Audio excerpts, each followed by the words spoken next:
আরজিকরের ধর্ষণ খুনের বৃহত্তর ষড়যন্ত্রে যুক্ত টালা থানার ওসি অভিজিৎ মণ্ডল। শিয়ালদা আদালতে দাবি সিবিআই এর।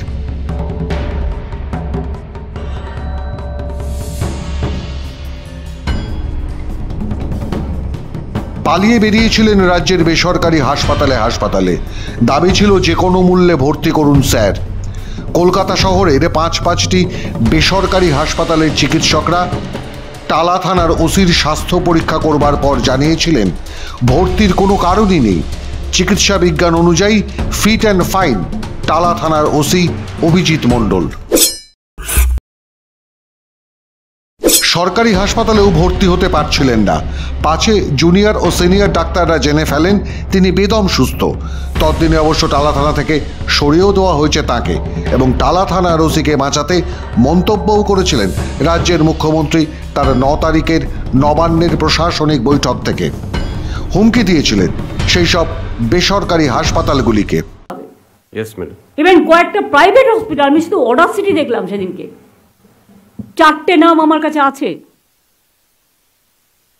পুলিশের একজন ওসি, সে তো তোমার কাছে পেশেন্ট হিসেবে গেছে, তুমি তাকে ভর্তি নাওনি। এই হাসপাতালগুলোর কথা আমাদের মনে রাখতে হবে। নারায়ণ, তোমাকে যে আমি বলেছিলাম তাদের ডেকে মিটিং করতে, তুমি করেছিলে? ইয়েস ম্যাডাম, মিটিং হয়েছে, ওরা পুরো আমাদেরকে অ্যাসিওরেন্স দিয়েছে। আর পুলিশ কিন্তু যারা করেছিল, রিফিউজ করেছিল, তাদের বিরুদ্ধে কি অ্যাকশন হয়েছে? তারা তো টাকা নিয়ে করছে। এই হুমকির পর কি হয়েছিল জানেন সেই বেসরকারি হাসপাতালের সিইওরা। কিন্তু শিয়ালদা আদালতে সিবিআই ঠিক কি বলেছিল এই টালা থানার ওসি অভিজিৎ মণ্ডলের বিরুদ্ধে?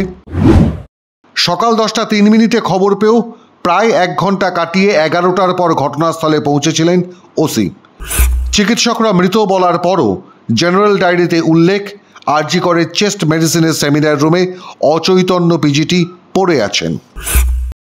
গুরুতর শাস্তিযোগ্য অপরাধের পরও ভারতীয় ন্যায় সংহিতার নির্দিষ্ট ধারা দিয়ে এফআইআর দায়ের করা হয়নি। ক্রাইম সিন বা ঘটনাস্থল কর্ডন করতে ব্যর্থ ওসি, যা তথ্য প্রমাণ বিকৃত করতে সাহায্য করেছে। মৃতের শংসাপত্র দিতে দেরি, যার ফলে সুরাতহাল ও ময়না তদন্তে দেরি।